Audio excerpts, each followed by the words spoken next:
Today you'll see a maxi skirt with 3 tiers, and what I really love about it is that it's got a flat front elasticated back. The elasticated back is a little bit different. Look at this gorgeous fabric. Hi sewing friends, I'm Karina from liftingpinsandneedles.com. Welcome to this channel that is all about sewing, limitless sewing, and I have a super cute skirt to share. If I would have seen this pattern and this line art maybe about a year and a half ago, I would have passed. I wouldn't even have looked at it because it's a long skirt. And I've only started making long skirts last year in March, again after a hiatus of about 20 years, which I would say is a pretty silly mistake. We all go through phases, but I'm back to the long skirts, and this one is super pretty. It's from Pattern Emporium. It's called Petite's Maxi Skirt. It doesn't have like a special name. It just describes what it is. Most every week, except when there's a new pattern release, there's a pattern that's chosen to be on sale, and the sale starts 6 a.m. Friday, but in Australia, over here, it's Thursday afternoon, in my local time around 5 p.m. And it'll last around Friday night around this area of the world, noon Saturday in Australia. So it's about an 18-hour long sale, pretty flash. And I think 50% off a pattern is a great deal. I'll leave my affiliate link at the top of the comment section, pinned right at the top so it's easy to find, also in the description box. If you click on my affiliate link, it takes you to the website. You'll see a countdown on the top, so it's easy for you to know when the sale ends. If you end up purchasing, I do receive a small commission back. That is one way that I make an income, creating free sewing content for you to watch here on YouTube. And I always try to make it super helpful for you as well. And it's a really cool skirt. It's got 3 tiers. I really like the distribution of them, and I like how much gathers goes into each tier. So it's not extremely gathered, but it's just enough to look pretty. Now, what got me with this one and what I really liked was the flat front elasticated back waistband, which is not common to see in these types of skirts. So that really pulled me in and made me bite the bullet to actually sew this one. I also had a beautiful fabric, and so everything just came together and I was able to make a skirt that I really love. What's a little different about this one is that for the back elasticated feature, it's not the typical one that you sew just a big elastic on the back, nothing like that. This is shirring. And you can do mock shirring as well, which is sew channels and put an elastic in there. When I show you the skirt, I'll mention more details about that. But because shirring has a bit of nuance to it and a few little extra details, I decided to create a special video just about shirring. And you would have seen that video just before this one came up. I have been using it here and there, and I've been mentioning a few things, but I wanted it to have its own separate video so that you can refer to and see about shirring, which is a really cool feature that some patterns have. And I have a few things to say about it. So please look at the shirring video to know more about that. But that is the way that the back elasticated section of this waistband is finished.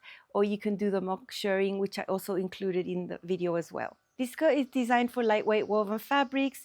You can choose the more structured type like cotton lawn, chambray, a very light denim, 100% linen would be awesome. Linen cotton blend, that sort of thing, more structured, would be a bit more dramatic, easier to work with as well. And then you have the drapier ones. The very lightweight 100% plain weave made out of rayon is great, but I would just be careful because sometimes if you use lighter tones, it can be sheer. So you might want to wear a slip under that. A little heavier and less sheer is rayon twill, which is amazing. I think that would be a great fabric, a tencel, a crepe. I have chosen a mix of rayon linen, which is rayon 87%, 13% linen. It's not too lightweight. I wouldn't call it medium weight either. I think it's in the middle there. It still has amazing drape and the print is so beautiful. I purchased quite a substantial amount of yardage because I like this print so much. So you'll see it in other things. Having that fabric there was hugely motivating, and it just made me so happy to see that fabric and to just picture the skirt. You need a little bit of fusible interfacing to interface the outer layer of that front waistband. It's not a rectangle, it's a curved waistband. You have an outer layer that's interfaced, the inner layer is not interfaced, so you just need a little bit right there. Because this is an older pattern, the sizing isn't as broad as it is right now. So this skirt comes from sizes 6 to 22 Australian. The largest hip circumference here in the size chart is 50 3/4 inch, I believe. But I think you could get away if your hips are slightly larger than that with making it as well, because when you look at the ears, I did measure the first tier that would be at the full hip there. There's about 14 to 15 inches of positive ease at the hips. It's quite a nice amount. It matches the skirt. So if you had 11 or 12 inches of positive ease because your hips were like 52 or 53 inches, I think you could still do it. And don't worry about the waist, it's pull up. That elasticated shirring feature is going to allow you to pull it up anyways. I chose my size 16 based on my full hip circumference, which is what's recommended. That's what you use as your base size. And I chose a size 16. And I'm pretty sure now that I pull it on and wear it that I could have easily sized down one size to a size 14. And if I make this skirt again, which I will probably size down one size. Ease is always personal preference, of course. I don't want a fitted skirt, it's not the style. But maybe a little less ease would have been okay as well. Now the length, 102 centimeters. From the waist down to the hem, that's about 40.5 inches. I made mine 2 inches longer just because I'm a little taller and I really wanted it to be maxi. And all I did was add an inch to the second and the third tee, easy peasy, no special fitting changes, nothing like that. For sewing, we used 3/8 seam allowance. I used my sewing machine and my serger. Lots of gathering here involved. To see about the shirring on the waistband, please check the previous video because it's there. But you will see the general construction, how to put the waistband together, the skirt, in general, how to do it. This is the front waistband of the tiered skirt. It's curved, as you can see, it's not a rectangle. We need to cut 2 layers. One is interfaced, one is not interfaced. So I have 2 layers of fabric here. The layer on the bottom isn't interfaced. With the layer on the top, you can see the interfaced area is slightly larger than the pattern piece. That's block fusing, and I'm going to cut them both at the same time, which ensures that they're both going to turn out the exact same size. Block fusing, I love it. I always do it. Okay, so you've already seen the front waistband pieces, 2 layers, one interfaced, one isn't. That's curved, but the back waistband is not curved. It's a straight rectangle. And this is on the fold right here. It's much longer. And it's super long because this is going to have shirring on it. So look how much longer this is. Remember, when you shirr something, it ends up shrinking this way. What happens here with this waistband is that we fold it in half like this, lengthwise, wrong sides together. We're going to give it a press. And the process is a little different whether you're going to do shirring or mock shirring. So I'll show you that in a little bit. Let me show you the skirt pieces. Okay, here are the pattern pieces for either the back or the front because it's the same thing. The first tee is shorter, then the second one gets longer because that one's going to be gathered into that one, and then the third tee is even longer because that's going to be gathered into the second tee. These are of course on the fold, so you can imagine how wide this is. Now I happen to have wide fabric. If you're working with narrower fabric, if you have narrower fabric, there are options to cut 3 on the fold of each instead of 2 on the fold of each. You would just have more seams on your tiered skirt. I would not want to have a lot of seams if it was a solid because you can really see those seams. I'm doing something a little bit different for the third tee of the front, which is have a center front seam because I want to sew it like a little slit. So I did cut my fabric there. I did serge it. I did add that seam allowance there. I'm using 1/2 inch. So I've sewn this just a little bit right there, about 1.5 inches, but then the rest is going to be left open like a little slit, just to let air in and so that you can see my shoes. This is the front curved waistband, both layers together, right sides together, of course, right there. And we're going to sew along the top curve here. The top curve is shorter than the bottom curve, so don't get confused. And we're going to sew these at 3/8 of an inch seam allowance. If you have a layer that's interfaced and one that isn't, it's just better to sew with the interface layer on top, touching the presser foot because it's the most stable area. Now that the seam is sewn, I'm going to do a few snips because it's a curved area.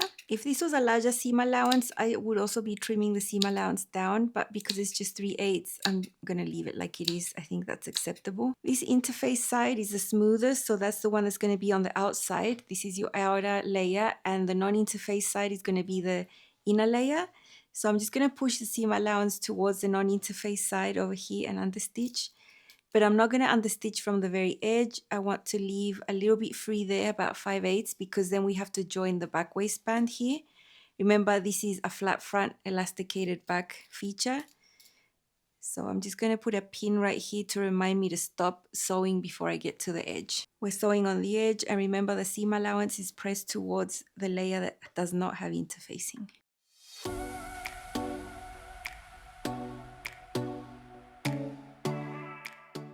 I'm going to go ahead and press this waistband wrong sides together, neaten it all up. This understitching is going to keep the inner layer really neatly inside. Now it's time to work on the back waistband. What you see here is the waistband folded lengthwise, wrong sides together.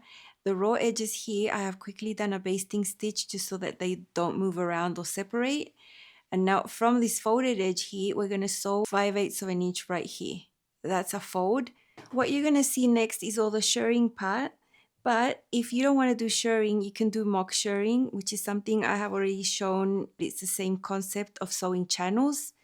So because we would use elastic that's 3/8 of an inch, we would want channels that are about 5/8 of an inch, so we have plenty of space to put the elastic through. When you're shirring just a single layer of fabric, you always want to have the right side of the fabric up so that the elastic thread ends up on the wrong side of the fabric. In this case, because the waistband has the right side of the fabric on both sides, it doesn't really matter which side you choose. So the side that you choose is just going to end up being the right side, and the one on the bottom is going to be the wrong side. Although both sides have the pretty side of the fabric because the wrong sides are touching. Okay, here is the back waistband. It shrunk quite a bit. It was very long. I think this is even smaller than half of the original length. And the shirring is right there. This is the side that has the regular thread. So this is the side that's going to go on the outside. This is the side that has the elastic thread at the back. This is going to be on the inside.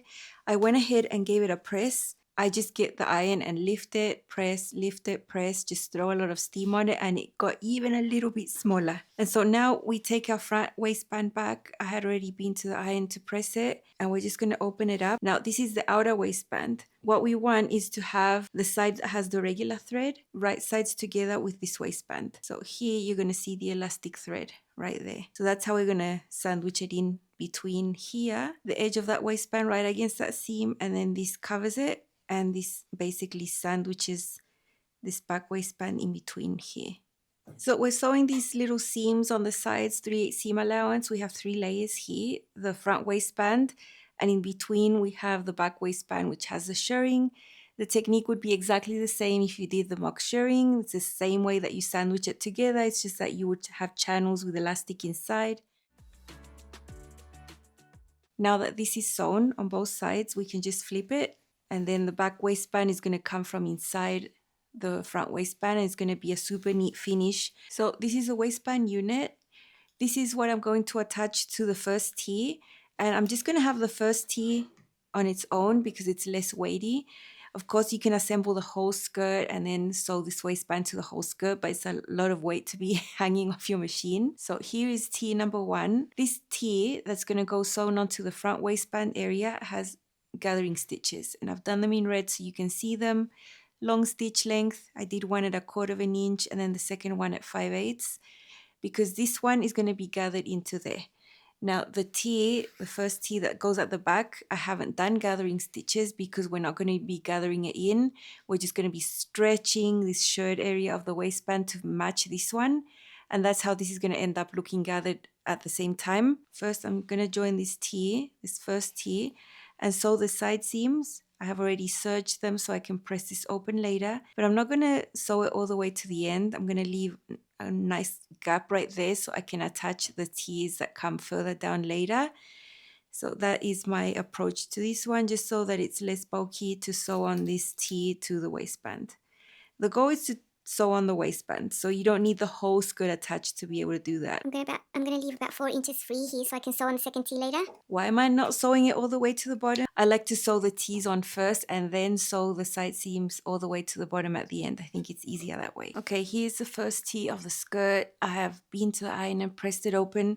Remember, the bottom bit is open because I'm going to sew the tees that come later there. I have matched up the side seam of the skirt with the side seam of the waistband right there. So that's at the same spot. I've also pinned the center front of this first tee with the center front of the front waistband. This is the area that has the gathering stitches here. You see all the excess that's going to go onto this waistband right there that I need to gather. So I'm going to go ahead and do that. I have already gathered half of this front area. Now I'm gathering the other half. I always do it from the sides into the center. I think it's easier than trying to just do the whole thing in one go. Please try that if you haven't tried that before. It makes gathering so much easier. Then I've got everything pinned and I'm going to sew from one side to the other. You always want the gathers on top so you can regulate them so the waistband is on the bottom.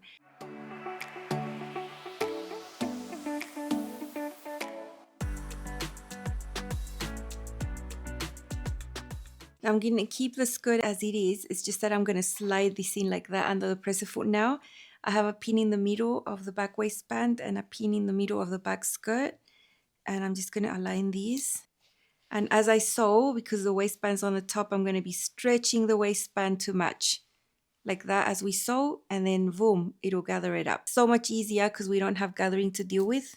So we had already sewn up to there. I'm going to just start right there where I stopped before, making sure the layers are together. There's quite a lot of fiddle with the fabric as we're going around, so I think the fact that I just have the first T sewn on here is helpful.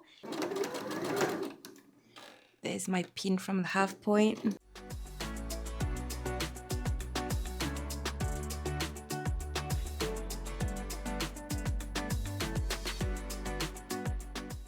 Gathered first T underneath the back, and it's not gathered, it's just that we were stretching this to match that. It's 1 to 1. It's going to end up like that.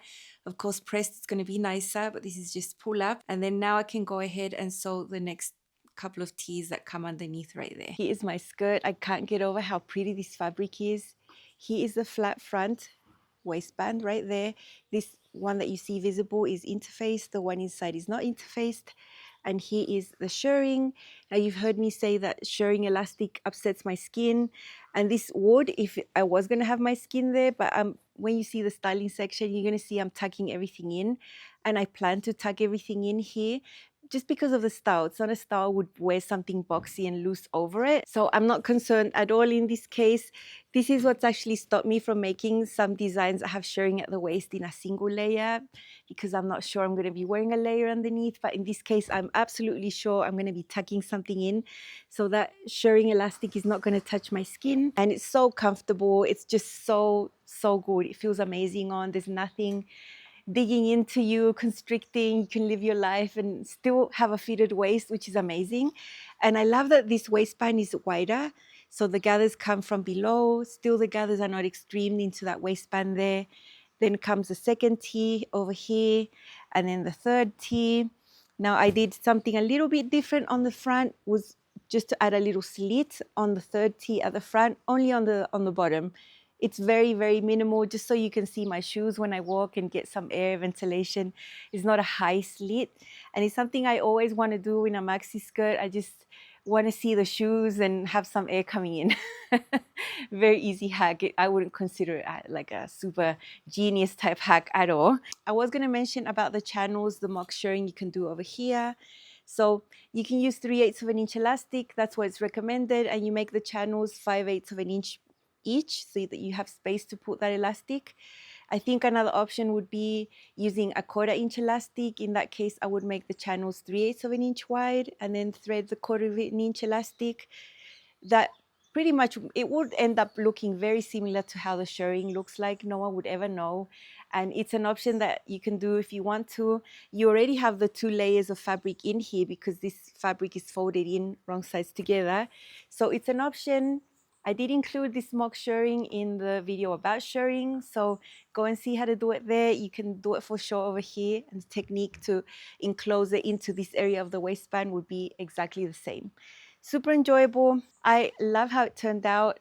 I'm going to show it to you styled a few ways, with jackets, with other things. Let's see. This is my tiered maxi skirt from Pattern Emporium. It's a lovely rayon linen blend with a tropical print, super lovely. Mine is 2 inches longer in general. I just lengthened the second and the third tier. This is a size 16 Australian, no changes to the fit here. I did actually add a little slit on the last tee on the center just to show off my shoes. And it's such a lovely design. It's got 3 tiers, and here you can see the flat front waistband. It is a curved waistband, and then at the back we have shirring. It's a super cool technique. The fabric there is double, and the shirring makes it super comfortable. I have tucked in my top so you can really see it. It's so neat. Such a clever way to do a flat front elasticated back that I hadn't done before. I'd always just use regular elastic, but this feels really soft on.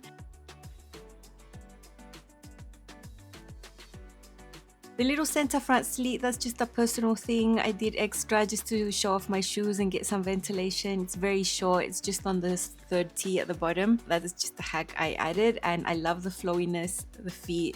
Everything about this skirt is just amazing to wear, and I'm really happy with how it turned out. Love the colors in here. The green is just amazing.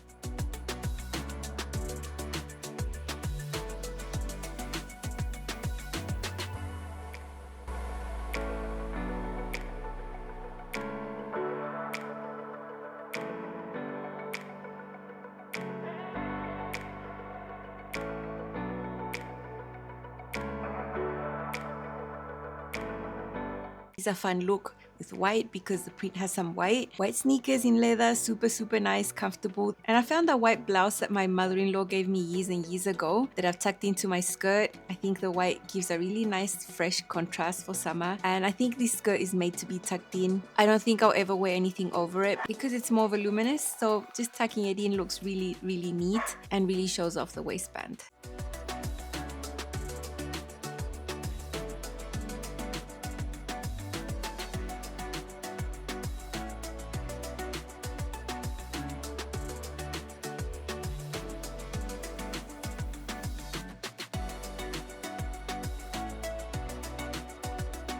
This green top goes beautifully underneath my skirt as well. I never realized I had so many green things.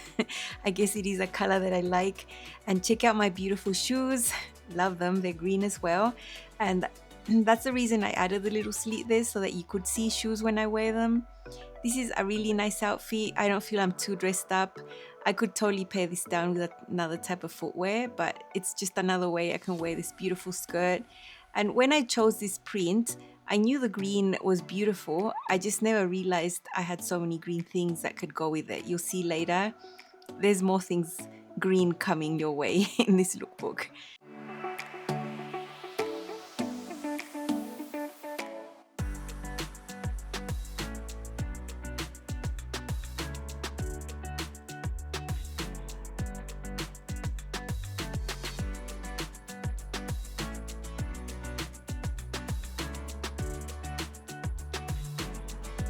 Let's bring some jackets out. Of course, the Smitten is one of my favorite makes ever from Pattern Emporium. This jacket is amazing. And I actually chose the fabric because I knew it would go with this jacket. So I had this outfit in mind all along, and then all the others are a bonus. This is a simple ready-to-wear white cami with black binding. I think it looks really nice tucked into the skirt with my Smitten. This is a dream outfit for me. I feel amazing. This jacket is perfect for bottoms with more volume, like wide leg pants, and in this case this tiered maxi skirt is just perfect.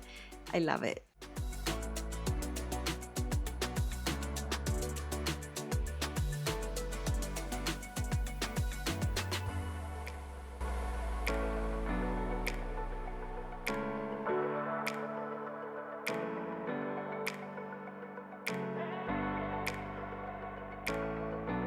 This is a ready-to-wear cropped linen blazer I bought in Chile this summer, and it has inspired me making some shorter toppers this year because I can see how versatile this is for wider style bottoms like skirts and wide leg pants. So this goes perfect. The waistline of the blazer hits exactly at the waistline of the skirt, so it's not interfering with the volume of the tees or anything like that, and I think it looks really good. Of course, it's black. I couldn't really go wrong here.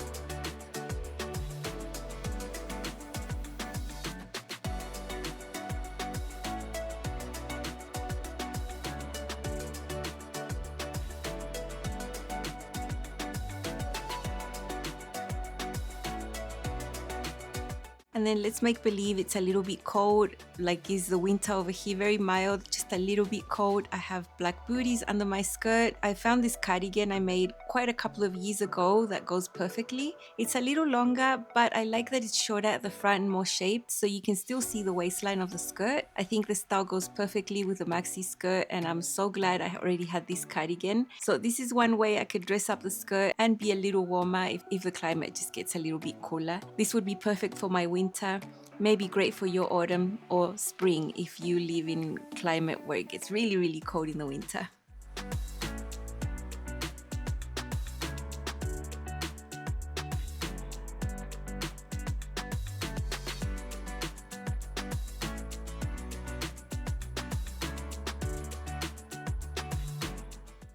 I really loved investing the time it took to make this one. It was a really happy project, really relaxing, nothing hard. And I just could picture it made, picture it on, how it feels. I recommend, and I'm happy because for this mild winter we get over here, I could still wear booties and something and still wear it when it's a little bit colder. I could just wear tights underneath. So it's gonna be really versatile for me, and the colors are everything. It's just so amazing. Anyway, in my eyes, it's all my personal preference, right? It's what I like. Sometimes I smile inside when I get comments on these videos because I'm saying I like it, obviously, because I chose the fabric and the style. I made it for myself.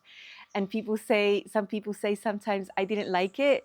I'm like, that's cool. You don't have to like everything that everyone sews. We all sew for ourselves. We make things that we like, that we feel good in. And so if I'm happy, yeah, that's all I wanted to share. You don't have to like it all because prints and colors and everything style is super, super personal. But I'm happy. Don't forget that the pattern is on sale, not for a very, very long time. Go to the website and you'll see the countdown. You'll see how much time you have left to get this pattern 50% off. I think you'd love it if you like long skirts and the flat front elasticated back. Waist is everything. I'm really, really comfortable to tuck in. I think it looks really streamlined on the fronts. I hope you have an amazing weekend. And my weekend is going to be amazing. It has been, my life has been amazing these last couple of days because we got our full water supply back. I had mentioned a couple of weeks ago that this was ongoing. We basically had an issue for about 10 days. We had no water, basically. We had to buy these big containers and these trucks would come and put water in those containers. And yeah, it was not cool. But I'm back to full on washing my clothes and having nice showers, and it's all good. Thank you for your thoughts and for your encouragement. It was not amazing. That's all with the water. I won't talk about it anymore. Enjoy your weekend, enjoy your rest, and I'll see you again next week. Bye.